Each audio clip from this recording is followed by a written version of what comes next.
Good morning all of you. आज अपन बात करेंगे आंतरिक आग्नेय चट्टानों से निर्मित जो स्थलाकृतियाँ, उनमें जो दो चार जो मुख्य रूप से स्थलाकृतियाँ उनके बारे में अपन बात करेंगे।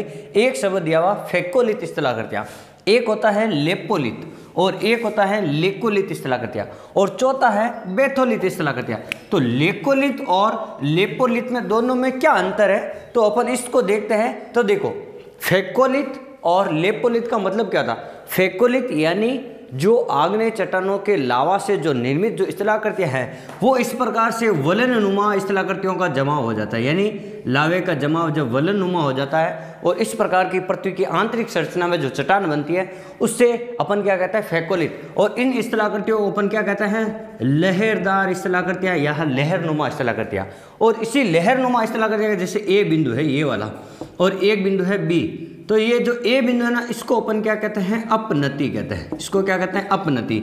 और दूसरा हो गया आपका अभिनति। तो अपनति यानी किसी भी वलन का ऊपर उठा हुआ भाग क्या कहलाता है, अपनति कहलाता।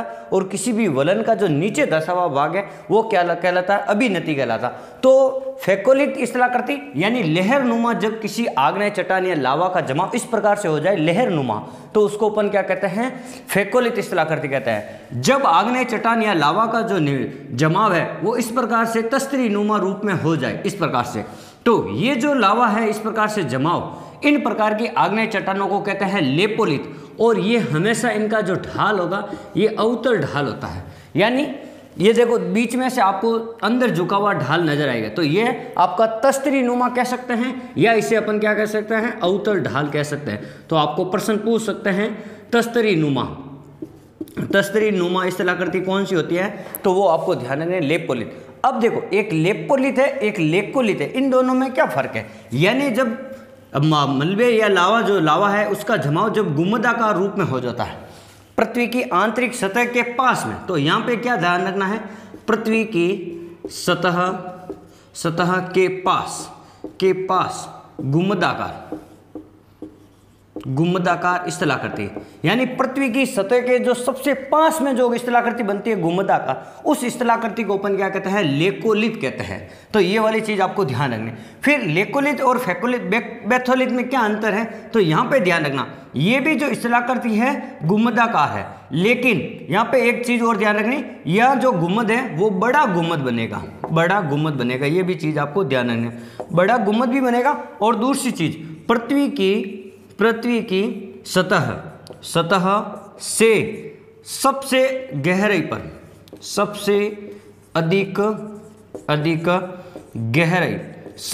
अधिक गहराई पर बनने वाली जो स्थलाकृति है उसको अपन बेथोलित कहते हैं। और इनका जो ढाल होता है ना, ये इन दोनों का ढाल आपको ध्यान रखना उत्तल ढाल बनाती है। ये भी आपका कौन सा ढाल है, तो उत्तल ढाल है। तो आपको पूछ ले कि फेकोलित स्थलाकृति क्या होती है, यानी लावे का जो जमाव पृथ्वी के अंदर अगर लहरनुमा हो जाए तो उसे अपन क्या कहते हैं, फेकोलित कहते हैं। और लेपोलित यानी लावे का जमाव इस प्रकार से हो जाए अवतल ढाल जैसा, तस्तरीनुमा जैसा, उसे अपन लेपोलित कहते हैं। और लेकोलित का मतलब होता है उत्तल ढाल, या अपन कह सकते हैं पृथ्वी की सतह के सबसे पास में गुम्बदाकार जो स्थलाकृति होती है, गुम्बदाकार लावे का जमाव, उसे अपन लेकोलित कहते हैं। और बेथोलित का मतलब होता है पृथ्वी की सतह से सबसे आंतरिक भाग में सबसे अधिक गहराई में जो स्थलाकृति बनती है उसे अपन क्या कहते हैं, बेथोलित कहते हैं। और इन दोनों का ढाल क्या था, अवतल ढाल होगा। अगर आपको हमारा वीडियो पसंद आए तो आप इस चैनल को सब्सक्राइब जरूर करें और वीडियो को आगे से आगे शेयर जरूर करें। हंसते रहे, मुस्कुराते रहे और अपनी पढ़ाई को निरंतर जारी रखें। धन्यवाद।